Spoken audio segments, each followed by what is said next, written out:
no place like the Cube.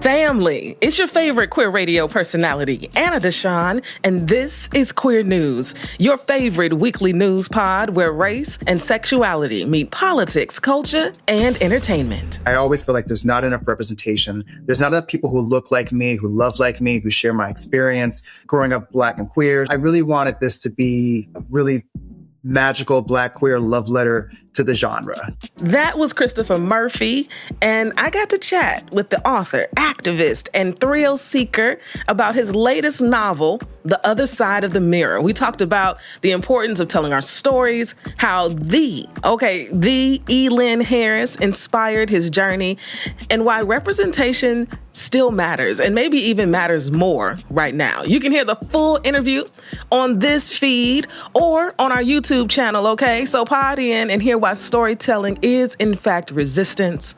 Links to listen or watch are where you know in the show notes.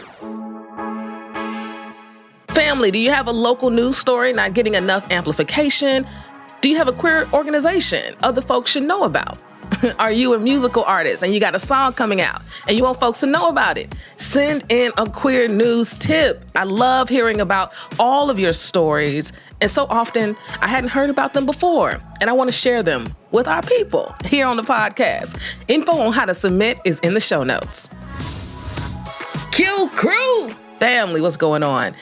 In just over a month, you've helped me raise just over $1,800 to support our World Pride coverage.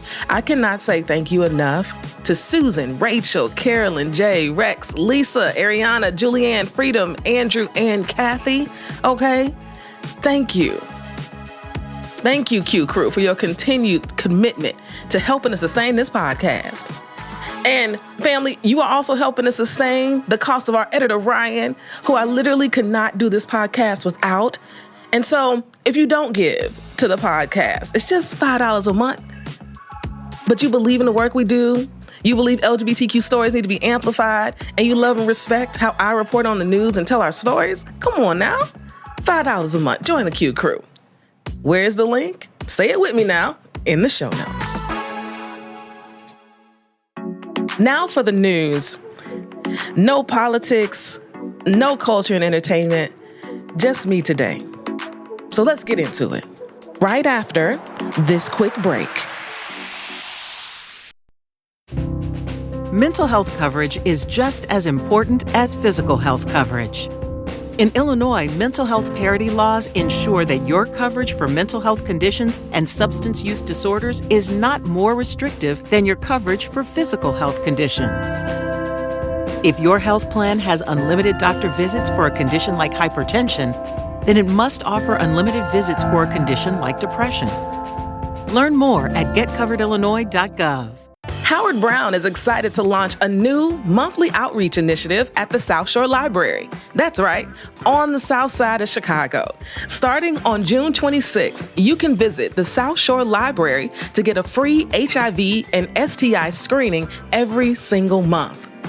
Blood pressure and diabetes screenings, as well as name change support and linkages to care, are also provided on a rotating schedule. Allow your screening to be a pathway to long-term access to care. We've got to take care of ourselves, family. For more information, visit howardbrown.org. Happy Pride. If you can hear my voice, that means we've been given another opportunity to celebrate all of who we are and all that we bring to the world. So take up all the space this month, okay? And remind folks that we aren't going absolutely anywhere.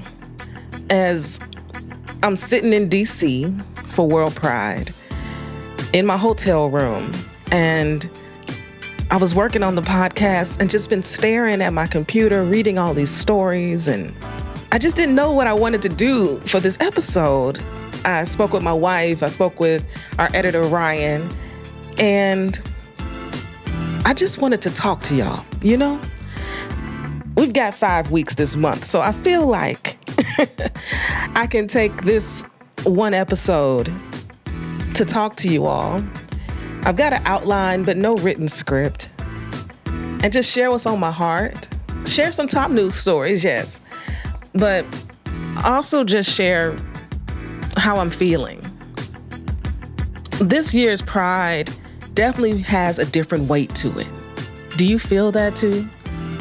The political attacks on our community, they've been relentless, right? And ultimately exhausting. Like I feel tired often. And it's not just because of the work, right? It's not just because we're working every day, and it's not because we're managing maybe kids or maybe our parents' care or our own selves, right? It's because the world is heavy right now. And as I walked DC and was in community yesterday, what I know for sure is that we will not let them steal our joy. And I have, right? I've been following all the reports and seeing the corporate sponsors pull their money back. But individuals have stepped up, right? We have stepped up. We have given to support prides across the country, to support our organizations fighting on our behalf. The shift from corporate support in such a heavy way to us, it's important. It gives me hope, yes, because we're the ones that's going to save us. And we aren't going to allow fear to define this moment. Yeah. When I go on TikTok or Instagram and I see creators uplifting the names of Marsha P. Johnson and Sylvia Rivera, yes, talking about Stonewall, talking about the history that has made this community so rich, how we survived the AIDS crisis of the 80s, yes, how we survived political silence that killed so many of us. A whole generation. When I hear people talking about this, it just reminds me just how amazing, truly, truly amazing we are. We come from a lineage that refused to die, who taught us to stand up and fight back. As I sit here at World Pride, I am just filled with all the emotions. I am excited. It is going to be a time here. There are over 200 events planned across the city. They're expecting 1 million folks to descend here on DC. We are going to have a beautiful time, and I can't wait to report on it, do interviews with folks who are doing the work and share them with you all and bring the coverage back to you. And all at the same time, I still have a bit of worry. We are in Trump's DC right now. We are living in another Trump administration. And that means our humanity is not seen on a political level. It means our rights are being pulled left and right. That's what I'm seeing. And yet, we refuse. We refuse to just stand by and let it happen. And that's how I know we will survive this. Now, as I said, right, I am sitting in my hotel room. I'm looking at all these stories. The headlines, yes, hate crime is on the rise. We've got a special report from Jake, our contributor, managing editor of Windy City Times today. I'm going to include it after my talk here, and it's important. I didn't want to have the sad stories, yes, on the pod, but they're also important. And this one is extremely important because there's also a GoFundMe that I want you all to know about. And I want y'all to hear about this story that happened in my state of Illinois. I think often people forget that Chicago makes the state of Illinois blue, but Illinois was historically red. But it was the work of the people to continue to chip away year after year, that we are where we are today. But I want y'all to hear that story from Jake. And if you have some money to give to the GoFundMe, please check the show notes, okay? It's important. I also saw stories about the New York City, what's the proper word, family? Tragedy. Back in 2022, that's been on trial, and 3 men were sentenced, 2 for 40 years, 1 for 20 years. They were going to gay bars and drugging people and drugging them with fentanyl, stealing their money, and 2 people died. 2 gay men died, and they were on trial, and one of the mothers did a story and talked about her pain, you know? But seeing them being put away for the crime has given her some closure, you know? So I also see this, where harm was done to us, yes, but people are being held accountable for it in the way in which we hold people accountable to these types of crimes in this country, yes. And I also see these reports that GLAAD comes out with, and I appreciate that they center research so heavily in their work, because it is research that helps to move the needle as well. They did a report about social media not protecting us in this moment, how they allow hate, yes, how conflated the First Amendment can be. And as a media person, I value the First Amendment.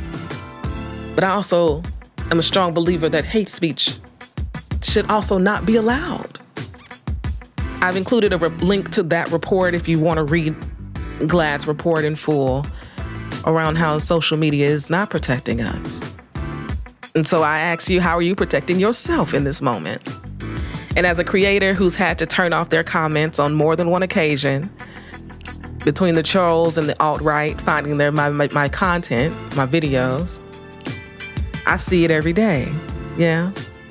And GLAAD did another report, a survey, where they asked people about what they think corporate values should look like as it pertains to pride, and what are the expectations we should have of CEOs. And I just want to read you a few of the stats, okay? 70% of Americans say knowing a brand or store offers LGBTQ pride collections and merchandise either has a positive impact or no impact on their purchasing decisions. 70%. 71% of Americans agree that brands and companies should be able to show support to the LGBTQ community during Pride Month if they want to. 71%. 85% of Americans believe CEOs have a responsibility to speak up about things that matter to their consumers and shareholders. 81% believe freedom means we all should be able to believe and behave as we choose, as long as it isn't hurting anyone else. And 74% believe companies should care about their bottom lines more than politics. 74%. That right there, that story, right, gives me hope. I talked about hope last week on the podcast, yes? Family, the juxtaposition that we live in is that one day we can see a story that brings us sadness and despair, and the next day we can see a story that gives us hope, that brings us joy. This is the life that we're living in. And I just really want you to take care of yourself. This month is designed for us to celebrate, to be loud, to be proud, to remember and celebrate those who come before us, who fought on our behalf, and for those who couldn't fight. There have been so many who couldn't fight. There's so many today who can't fight. Yesterday, I attended an event. It was a sip and paint with the Muses. And we sat across from a couple and we just had a lovely conversation. We just had a time, okay? And one of them asked me, how do I deal with the responsibility? How do I deal with the responsibility of holding this microphone and building this platform and being able to talk to you all? And you all trust me and you all value the way in which I report on the stories in our community. And that's actually how I want to end the podcast, because I want you all to know that I feel that it is a great honor for me to be able to hold this microphone and for you all to want to listen to me. I also feel that it is a great responsibility. And so as I sat here struggling with what I wanted this episode to be, and I didn't want it to feel so sad because we are so beautiful. And I just decided to talk to you all instead. So thank you, Kay. Thank you, Ryan. I want you all to know that I feel the weight of this responsibility deeply. And every single week, I want to honor it the best way I know how. Because you all deserve that. And we deserve media that centers us, who sees our humanity, who will fight on our behalf. We deserve that. And that is exactly what I want this podcast to be. It's exactly what I want my radio station to be. And no one understands it more than people who have been left out of the narrative, people whose stories have been intentionally removed. And so with that, family, I want you to lean into all the joy. I want you to smile. I want you to laugh. I want you to surround yourself with people who love you deeply, not those who tolerate you. Don't do that. Choose to surround yourself with people who love you deeply. Deal? Try it, okay? If it's not something you practice every day, try it this month. Give yourself a hug. We're still here. And because we're still here, for Pride Month in 2025, we're going to have a time, okay? And we're going to smile. And that is going to be enough. That in itself is resistance. And that is enough. I love you. I love you so much. I'm going to talk to you next week on the podcast with a full roundup of my World Pride experience, okay? But I want y'all to tap in, intentionally tap into the socials this week. Following me at Anna DeShawn, following the radio station at E3 Radio, E3 Radio. And I want you to see the smiles. I want you to see the joy.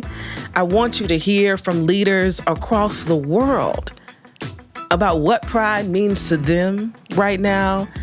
I want you to be so unapologetic about who you are in the world.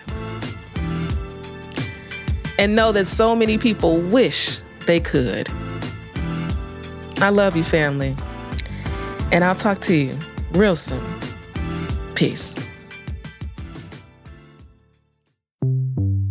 Hate is rising in Illinois, but you're not alone. Help Stop Hate is a confidential service that gives victims and witnesses the power to speak up. No judgment, just real help. When you report hate, you get support. Report hate to ilstophate.org or call 877-458-HATE, 877-458-4283. Help Illinois Stop Hate. Hey, Queer News family. I've got a little bit of a distressing update for you all from Carpentersville, Illinois. That's where 19-year-old Katie Grass, a lesbian woman from Wisconsin, was brutally attacked at a local McDonald's while visiting family. The attack happened after she tried to use the bathroom and was subjected to homophobic slurs by two people nearby. Despite attempting to de-escalate the situation, Katie was physically attacked, resulting in severe injuries, including a broken nose and an eye hemorrhage. Two suspects have been arrested and charged with aggravated battery and mob action, but Katie and her supporters are urging prosecutors to classify the attack as a hate crime, emphasizing that it was motivated by her sexual orientation. Katie has since launched a GoFundMe campaign to assist with her medical expenses and legal fees, but the incident underscores the ongoing challenges faced by the LGBTQ+ community and the importance of advocating for justice and equality. I spoke with Katie last week, and she's doing all right with her recovery. She's definitely shaken, and she's trying to understand why hate crime charges weren't given to the two attackers. For more information on the story and how to support Katie, visit the full article at windycitytimes.com.